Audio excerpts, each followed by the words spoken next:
Our next speaker decided to share with us his story for why he actually decided to stay in the Rwandan genocide. American. He now is on a tour to speak to student teachers and parents about the experience in Rwanda. He's active worker in helping the victims of the genocide in Darfur, and he's also the co-founder, director of the Word Outside My Shoes. Ladies and gentlemen, please welcome with me Carl Wilkens.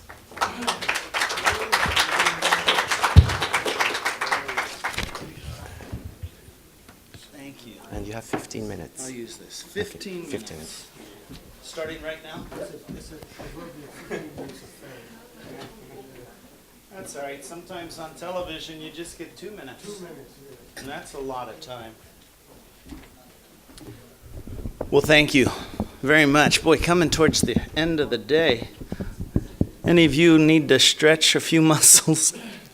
Thank you to the team here for pulling this event together.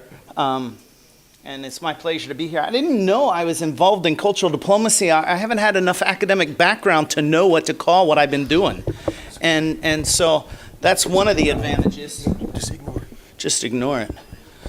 You're hard to ignore.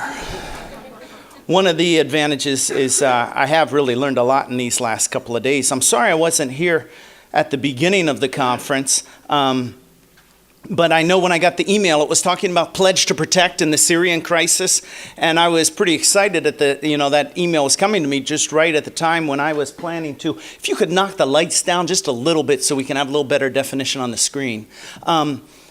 This is last Sunday, a week ago today, I was in Zaatari refugee camp there on the border of Jordan and Syria, and right there, shaking that little guy's hand, practicing cultural diplomacy. But the trip to Jordan originated a couple of years ago when my wife and I decided, I travel around speaking at schools against genocide. We decided this school year, 2 years ago, to travel on bikes. You know, who needs cars and planes and all that kind of stuff? And the plan was to go from our home in Spokane, that's where we live, over to Seattle, LA, to DC. Okay, we just made it to LA, but still, 1,600 miles wasn't too bad.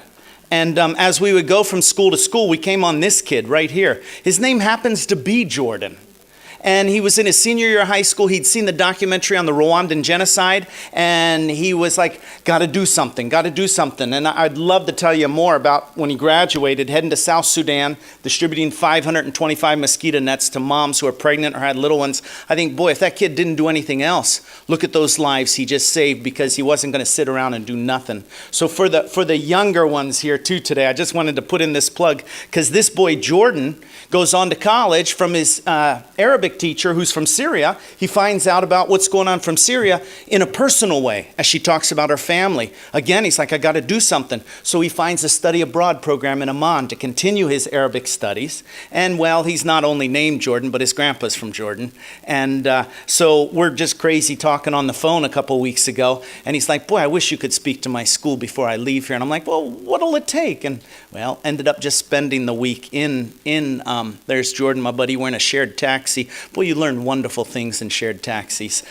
This guy was asking all kinds of questions, a university student there in Amman. And at the end, he says, do you have a Facebook page? And I'm like, well, yeah, absolutely. So that night when I get home, look at what's on my Facebook page here.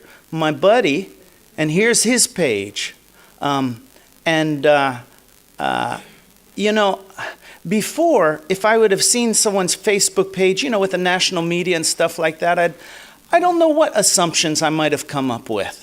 But since we sat together in the taxi and we talked, I know what a wonderful friend. He says, he wrote me this letter, thanks for dealing gently with me in the taxi. You know, he's practicing developing, I should say, his English. And please come to my house for dinner. And of course, the Middle Eastern hospitality is just... So anyway, I thought before we jump into the failures of the UN and what happened in Rwanda, I just have to, because I was just there, I've got to just share these couple of snapshots from the camp. And while conditions compared to some places might be much better, what they're facing right now is freezing cold, and these tents are hardly any barrier against, I mean, there's something. Okay, I don't want to put down, but I hope that you'll explore further, as I know many of you have, what we can do, especially for the people who have been chased out. Man, you know what we could do? We could maybe end war. Just an idea. But in any case, it is just expanding. They're just making more and more room because they don't know how many more thousands of people are going to come, trying to get them into these little box houses to give them a little more shelter from the tents there. But when I was there with them, my mind was flashing here to Eastern Congo. Dr. Mukwege, some of you may be familiar with him if you're in the medical community, and he's doing these obstetric fistula because of all the violence happening against the women of the Eastern Congo. That day when I was visiting him there at his hospital a little more than a year ago, he said, we've got over 200 cases constantly I'm working with. Very delicate surgery, as you might imagine, and hard to perform. Takes multiple surgeries with some of the women. And so whether we're talking about Syria or whether we're talking about the ongoing crisis that is so old in Eastern Congo that many people have sort of given up on what we can do there. But you know what was so amazing among these women? I mean, I wasn't ready to find moms. Most of them are there for that surgery because of the violence, the gender-based violence. I wasn't ready to see gray hair sticking out from scarves of the women that were there. I mean, I shouldn't be ready to see 16-year-olds. Shouldn't be ready to see 26-year-olds. But you know what so impressed me about the women there was their courage. And they started to sing for us when we arrived. And I asked permission, and so I've got my, handy little smartphone, which has probably minerals in it from Eastern Congo. And as I'm filming and these ladies are singing, the nurse next to me, he says, do you know what they're singing? And I said, no, I mean, I got this big lump in my throat already. But do you know what they're singing? No. He says, they're singing to Dr. Mukwege. Dr. Mukwege goes to Europe to find medicines for us, was in their song. Dr. Mukwege is giving us a new life. Dr. Mukwege should be lifted up. And I'm thinking to myself, it's men who have done this to these women, and here's a man who's doing his best to undo it. Oh, you should have seen the little kids gather around him like a dad. Somebody attacked his home just a few weeks ago, tried to kill him. They killed his watchman, a longtime friend. Dr. Mukwege is just one of my heroes in Eastern Congo. Rwanda has so many refugees right now, thousands of refugees from the Eastern Congo. These were little triplets, What these women, it's not only their strength and their courage of singing, what they were singing about what they had. Now, don't get me wrong, they probably sing about what they don't have too. But what I've seen again and again, especially in the years going back to Rwanda, is people focusing more on what they have than what they have lost. Not that they'll ever forget what they've lost. They'll never forget what they've lost. But this idea of focusing on what you have is a huge key to me to life. It's one of the great gifts that people who pass through adversity can pass on to us when we're talking about cultural gifts and diversity. And these little kids, there were little triplets here. You might think with their genetic background, mom could be concerned. Well, my little one looked like the one of the many men who violated me. Most of the women who are captured don't survive. So these are the lucky ones. A few who escape are recaptured and then they die. And then a few of the few who actually escape and can get to the hospital, well, these are very strong, very courageous women. And they're these kids, we don't have to say poor people in Africa, poor women in Africa. No, these are courageous, strong women. And I'm thinking these children are fortunate to have a mom like that because their mom is showing them what real life and courage and strength is. And as I met this kid back in my hometown, and sure enough, his accent, he's from the Congo. And he asked me, next time I went to Rwanda, he says, my aunt has been in a refugee camp in Rwanda for 12 years. Can you take her a suitcase? And I'd love to tell you more about her story, but we took her a suitcase full of stuff from her family in America. And as she went into her simple little, like you said, you've been in this refugee camp for 12 years. As she went into her little simple home, came out with a gift. She says, can I send something to my nephew in America? And I'm like, what does this boy in America need? What is she going to send to him from her little mud hut in Africa? What is she? She comes out with a paper bag, puts it in my hand, and I look. It's open. I look in the end. There's a beautiful pair of dress shoes in there, something shiny on the back, the long tip that's on the front. And I'm like, this boy's in America. He doesn't need shoes. We got millions of shoes in America, he does. But then I realized, wait, this isn't about shoes. Huh? This lady, when we were sitting in her house, she was apologizing for not giving us refreshments. And I'm like, we're in a refugee camp. I mean, I didn't say that out loud, but no, we're in her home. And even though her home has been a refugee camp for 12 years, it has not stripped from her the sense of hospitality. Even if I can't give you some refreshments, I want to tell you I wish I could. And then I'm thinking, she can't afford these beautiful shoes to send to America. And then I'm like, wait a minute. I'll bet she's thinking, I can't afford not to. I can't afford to miss this opportunity to send something to my nephew every time he pulls those shoes on. Well, I will take the last part of my 15 minutes here to just introduce you. This family, it's a couple years ago, okay? You do see the resemblance. That is me. No? Come on. Thank you. A few of you there. My wife hasn't changed. This is 1989. Our daughters were actually born in Zimbabwe. We went right out of college, moved to Africa. I was a high school shop teacher, auto mechanics, welding, and all of that good kind of stuff. We're in France in this picture, trying to learn French because we're headed to Rwanda, this beautiful land of 1,000 hills. We're going there to build schools. Let's just keep it simple. Going there to build schools. We're there for 4 years, from the 90 to 96. Okay, you know what's going to hit in 94 is this genocide. Our home really comfortable. Our kids, it was a wonderful place to raise children. I mean, Lisa's a baby grabber to this day, you know, and all around the neighborhood. Everybody thinks their kids are cute, but our whole neighborhood thought our kids were cute. And our kids for 4 years were making deposits in the hearts of the moms and the grandmas of this neighborhood.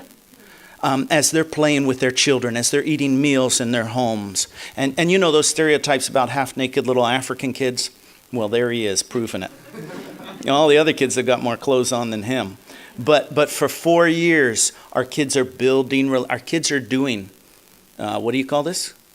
Cultural diplomacy? Huh?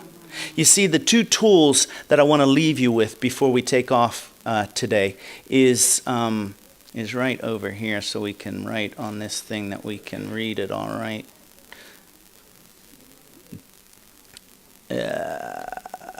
Bear with me, sheesh. I only got a couple minutes, computer. There we go.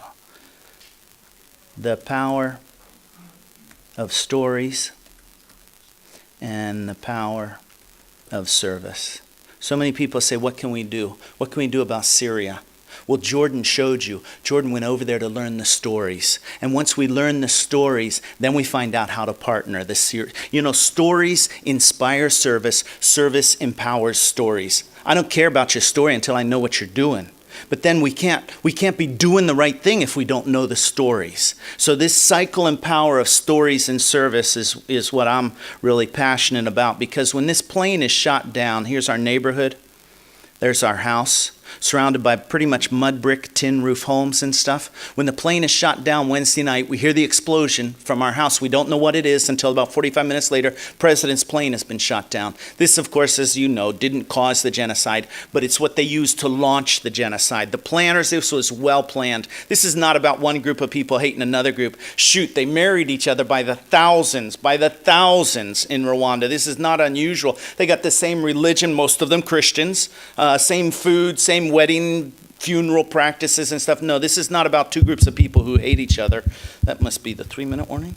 It's about politicians staying in power. That's what this is about.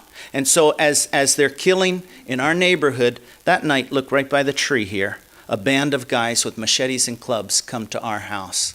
And we never know, because remember I said, our kids depositing in the hearts of the moms and the ladies in that neighborhood?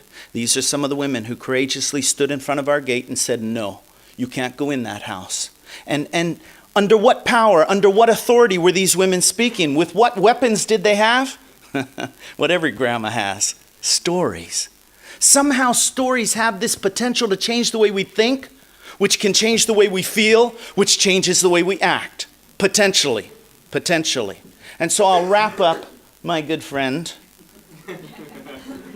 with these ladies. Oh, they said you can't go in that house. Their kids play with our kids. For the 3 months of the genocide, and actually what I did, I'm coming your way. Don't be afraid. Since we don't have enough time to tell all the stories, I did bring a bunch of books. These are gifts. They're from other people who have read this book and want to pay it forward. And so if you'd like to take home a book this evening and hear more of the stories, you're welcome to take home a book. And you'll find out about this whole idea of the UN being there. This was an incredible opportunity. Never had we had this since the end of World War II. We didn't have to go knocking on doors, asking France, Belgium, America, UK, Bangladesh for soldiers. They were already in Rwanda. They were already there. The will of the world is that families should not be slaughtered. And the soldiers were there. And what did we do? We withdrew them. We took them out of there. We gave this false sense of security.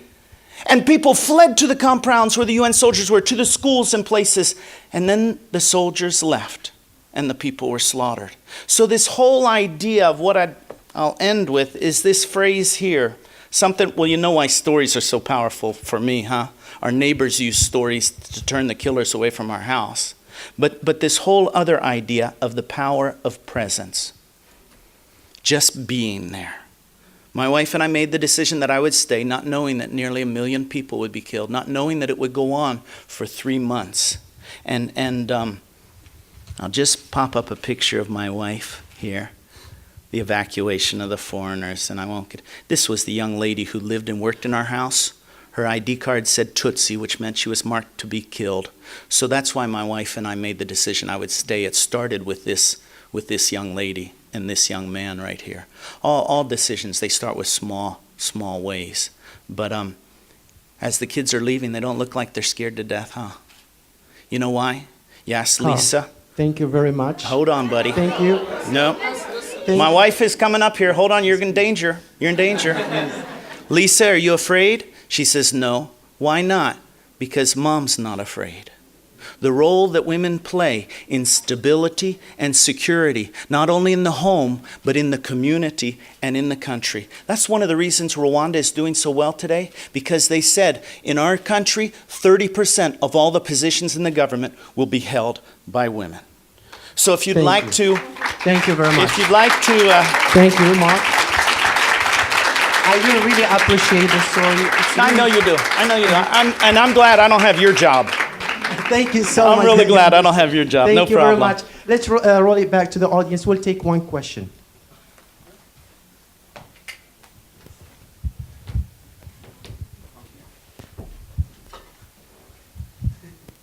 My name is Suleiman Tobani from Dallas, Texas, and I have a question. When you said on the capacity that you are working, were you working in the fields on an individual basis or as a member from the United Nations? I was there with the Seventh-day Adventist Church. Every organization, a religion has their humanitarian arm. So I was working with the ADRA, Adventist Development Relief Agency. Okay, so is your relief agency doing any kind of work in Cambodia and in Myanmar, where there are hundreds and thousands of people are being killed? No, I thank you for bringing that up, and the organization is working there. But I'm going to use that for an excuse to put in this last piece. It's not going to be the organizations and the institutions. In Rwanda, we saw the organizations and the institutions fail.